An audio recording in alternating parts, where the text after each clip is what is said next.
Today I'm talking about a prototype game. I don't do a whole lot of these, but the game's coming up on Kickstarter. It's called Adapt. It is perhaps one of the oddest, funniest themes I've played, which are these fighting guppy fish. And you will adapt these fish to have basically a Street Fighter type fight, or a Yami type fight, or something like that. So you will change the body type, you will add horns, and I mean, looking through this deck, you can, there's an angel fish that comes out. You've got bioelectricity that you can have, these little powers and stuff. And basically you're going to be having, the guppy fish will be in the middle, and you'll have all kinds of cards around that you'll be adding, and you'll see it in the flow. And then at some point, it reminds me of Dominion a little bit, where you're building up your resources, and then you stop buying the gold, and you start buying the victory point. Or you start buying the cards, you start buying the victory points. So here at some point, when you transition from building your fish up to fighting, is a very interesting question. And it's fun, and every time you build, you get a different fish. So, you might have one with that's tuna with bioelectricity, with the mouth of a great white shark, and it might have this heart that can regenerate. So these things become really fun and kind of comical, although there's a fighting game going on between these guys. It's a fight to the death. One fish will win. So you have one action per turn where you can choose to build your fish up or attack. And you'll do so based on what your opponent is doing and the kind of the vulnerabilities that you see there at this point. So in round 4, you may see a vulnerability, so you want to attack that might not be there in round 5 or 6 because they were able to add to their fish. So it's almost like you want to strike sometimes, where you might go another 2 rounds without fighting because the vulnerability, you don't feel like it's there, or you need too much of a dice roll, and then all of a sudden something changes and you can kind of stick them a little bit. That might be because they got weaker in defense, or it could be because you got stronger in offense. And a lot of the cards are going to have you balancing that offense and that defense, how much health you have, and what your survival is. And the card can have their weaknesses and strengths. So it's interesting in that it's a light enough game where you're kind of building your own thing over here, but there's also this direct conflict game that's going on, and you don't see that a whole lot. So I like the interaction of it. I'm not a real big take that kind of fan, but this isn't take that. This is direct fighting, and I have control over my fish and how strong they're going to be. And I like that, of how it sits right now. And so when I first started playing, I was like, well, this is kind of weird. But it's fun when you start getting the fish lined up. And you have these different combinations. And so, a little bit of an imagination that has all these body parts. But all those body parts have different attributes to them, which are going to raise and lower your numbers, etc. So, I look forward to seeing this game developed more with the artwork and the components. Right now, like I said, I have a prototype. I'm excited to see. I mean, there's a lot of variants that are included in the rule book, which is nice. So, and there's even some rules to play this with younger kids, which is something that I'm very excited about. I like games that give me the opportunity to play with a younger set. So many games that my kids see and want to play, and a lot of times I'll kind of, for lack of a better term, dumb them down so it can be more comprehensible or on their level. And I like that the game comes with that, so now that I know it's balanced. Where a lot of times I'm knocking the rules down and it really isn't a game. I'm just kind of thinking these things up on the fly so my kids can enjoy it and understand it and play along, and we're just going to beat the game. So this allows it to be knocked down to about a 7-year-old level, but also give you the game and hopefully the balancing that you would expect from an actual published game at that level, which I really enjoy the flexibility of that. Now, it's going to take some of the strategy away to do that, of course, and some of the decision making, and that's to be expected when you're making it simpler for children. There's only so much most of the time that they can handle or comprehend at one time, or what you would expect of them. Perhaps with the younger crowd, you're looking at making it a little bit more luck-filled, so they could beat you theoretically or have a chance of winning against you. nevertheless, the actual game is pretty interesting. Some of what you're going to see today will be changed by the final version. You're going to see some different things come out. The artwork isn't finished. This is a prototype. But I think you get a general idea of what this game is going to give you, which is a very fun fighting game. And I think it may get that fine line between people who kind of want to do their own thing, but direct conflict. Where I played a game called Gloria Mundi where, you know, you're building up, and somebody's tearing down, you're not really going to lose your body parts as much as just your health. So what you're building isn't going to crumble in every turn, even though you have a set amount of health that you're going to want to protect. So those of us that get frustrated by building something, having somebody else tear it down, that's not going to be here, although there is a direct confrontation part.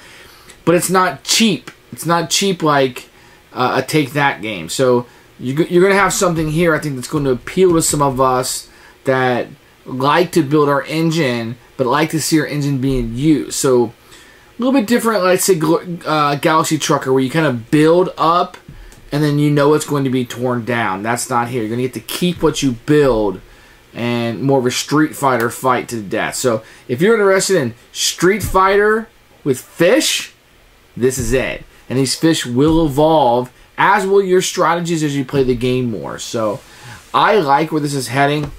I'm going to recommend you take a real long, hard look at this game and decide if you have some place in your collection for something this unique. You're not going to see this a lot. There aren't a lot of games that allow you to build your engine and have that direct conflict in.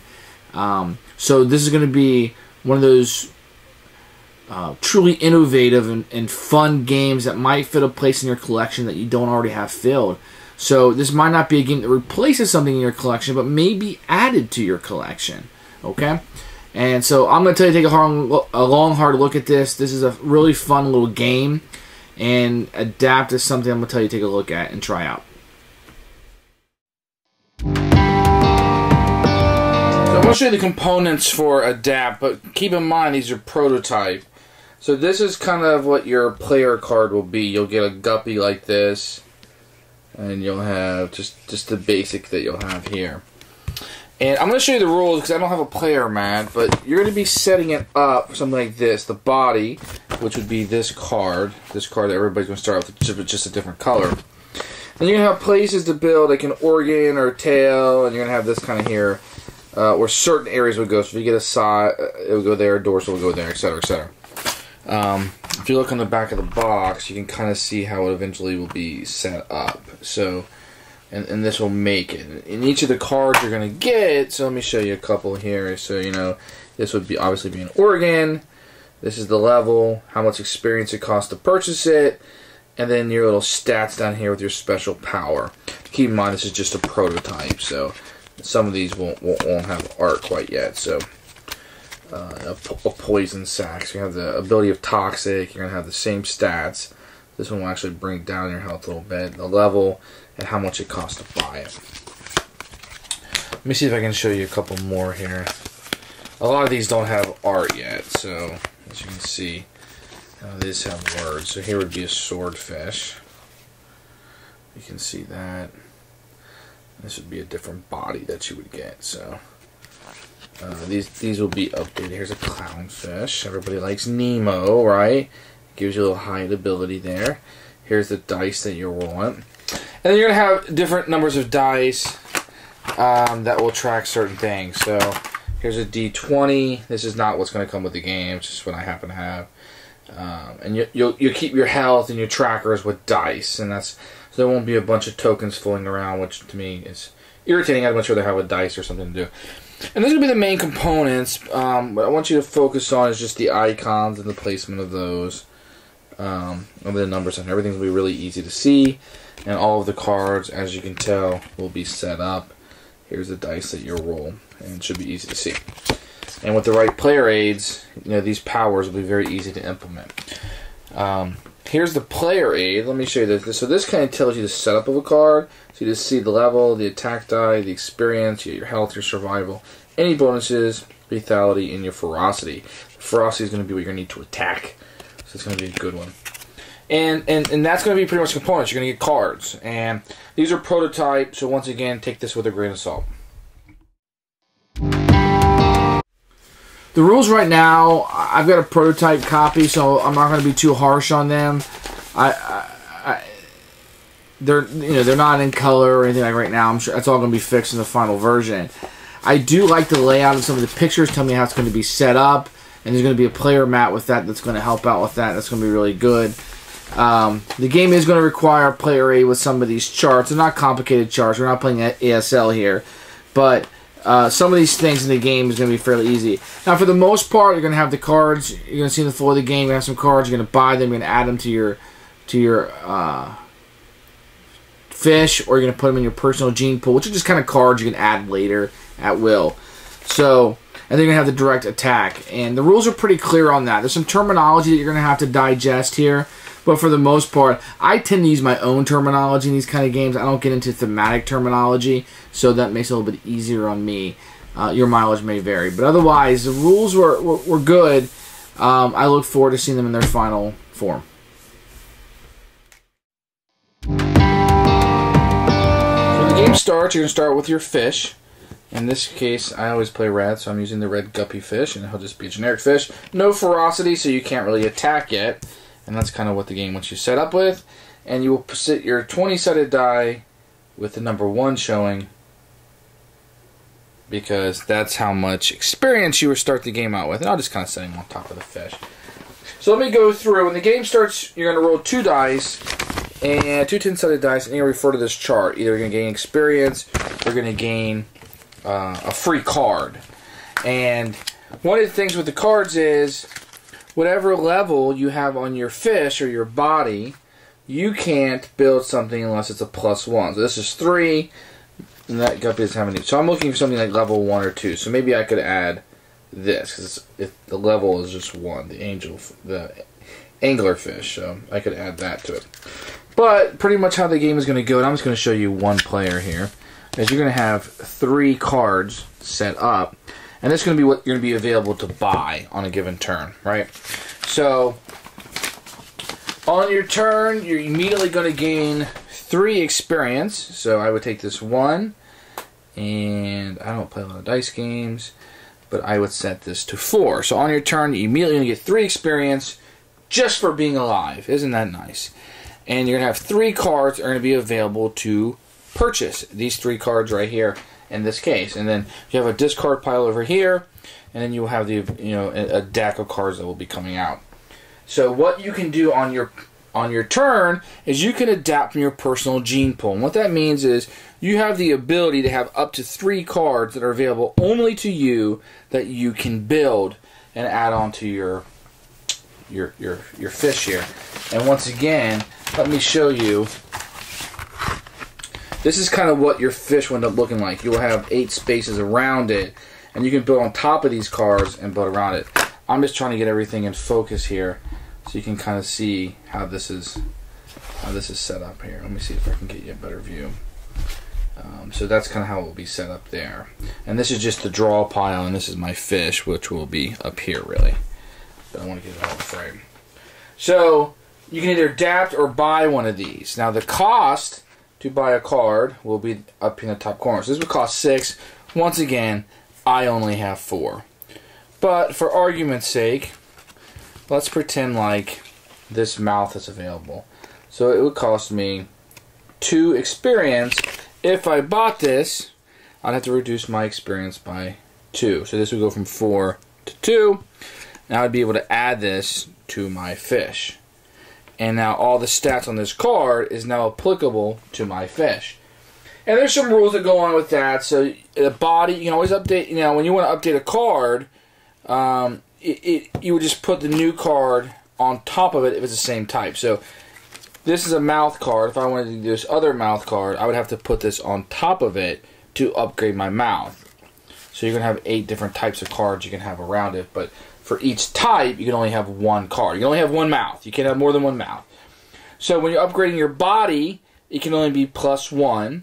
When you're upgrading the other areas that are not your body, it can be up to 2 levels higher. and that's just kind of a general rule. So when you upgrade, you will pay the experience in the top right corner by decreasing the amount on your die, and that's how you can do that. Now, the second thing you could do, so you could either adapt from the row here, and when you do, a new card will come out, or you could adapt from your personal gene pool that you have.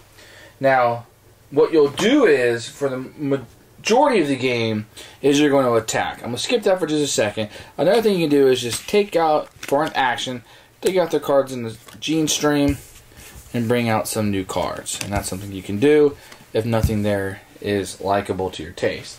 If you can't act at all, then you will roll the 2 10-sided die like you did at the beginning of the game and go off the chart. And possibly it would give you a new adaptable or more experience. Now, the attacking is what's going to be very, very important. And what you're going to be looking for your attacking is this score down here at the bottom, this ferocity score. And you're going to be adding this up. So right now, if I had these 2 cards, if I had just the mouth that I bought and the guppy, I would only have a ferocity score of 1. So literally, I could not attack yet. And I think that's designed to keep you from just jumping in and fighting too early. But let's say I also had this tail. So I had a +1 from the tail and a +1 from the mouth. I would have enough to fight. At that point, I would roll the die indicated on my fish. And with that particular body, I can't fight. But let's say I had this swordfish. It tells me I'll be rolling a die 8. So if I had the swordfish with the mouth and the tail, I'd roll my die 8. I would add to it the total ferocity. So I have 4, 5, 6. My score is 14. And then I would compare that the survival score of my opponent. So I would add up all of his little fin things right here. So, you know, if he had a bunch of these cards, and you would just add those up, and I would compare it to my ferocity score with the roll of my die 8.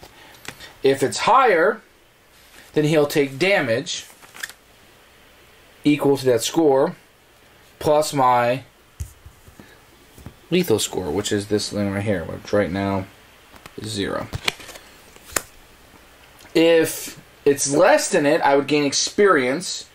So if my damage was 14 and his survival was 16, I would gain 2 experience, 16 minus 14. If it's equal, I would deal 1 damage plus my lethal score, plus whatever this would be, which right now is 0. And I would get 2 experience. So you're going to be doing that until their health, which is on this card, 16. Then you would add, so if I had this, the mouth, the tail, and the swordfish, I would have 16 plus 1, 17 plus 2 is 19. I would have 19 health. So as you upgrade your fish, you will then in effect have more and more health and more power. So some of these will have powers you can activate on your turn, and this one has hunting that you can do, and these will things that just will help you. Now most of these you can take as an action on your turn. So for the most part, what you're going to be doing is you're going to have this little guppy you're going to start the game out with. You're going to have some cards that start up and some experience. You will use your experience to buy one of these cards, which will then upgrade your fish. And as you upgrade your fish and you're able to attack, you will use the stats on your card to then roll the dice, add the dice to your stats, and hopefully they won't be able to defend it. They either take damage or you'll gain experience if you fail. So at no point does these cards come off, which is a big no-no when you're playing games with us. We don't like it that I built this echolocation and all of a sudden you can just destroy it for me. I don't like that. So in this game doesn't have that. This stays up there. I'm just going to take damage, or you're going to gain experience depending on how the battles go, and I like that quite a bit. So it's not really too complicated. You're only going to have 4 different levels of things here, and they're usually pretty easy. You know, one's health and one's defense. Then you have your attack score, and then what's added to your damage, and then the special ability. So fairly easy to get all this down. But at the end of it, you'll have a little fish like this all set up that you'll be upgrading, and your opponent will have one that they'll be upgrading, and you'll battle forth until somebody doesn't have any health left. And you will be supreme leader of the fish, I suppose, or of the guppies, if you will. But you won't always stay a guppy. You'll start out as a guppy, and hopefully as time goes on, maybe you'll turn into a swordfish. A swordfish. Let's see if I can get that in. A swordfish that can fly. He has those. And then maybe he has an echolocation. So each time you play, your fish should become different. Maybe we get a great white shark. That would be one that people would probably like to get. 20 health, 6 defense. That's nice. 5 ferocity. So this is a very high end level. It's like level 4 shark. So that'll be a pretty nice one. Probably a little bit better than the puffer fish. So you can add this. How about if you had a great white shark? It was also a puffer fish. Looks like this could be added. So, some interesting combinations. What if I gave him a heart? You'd have one up on the cowardly lion, right? So, you can have a heart too. That just gives you more health and regeneration. So, there's some fun little combination you can get. There's a thresher shark. So, it gives you the ability to stun. It's a different stat. So, maybe you want to be a sea bass. Would that be fun for you? Would you like to be a sea bass? This is a level 1, so it looks like it's pretty good for level 1. So, and you'll slowly evolve. Maybe your fish will get a brain. It'd be like the scarecrow. Everything comes back to Wizard of Oz with me. Or lastly, a poison sac. And this can be very powerful to take care of because it's toxic. It can hurt your opponents. So you build these fish up and you'll fight them, and that's Adapt.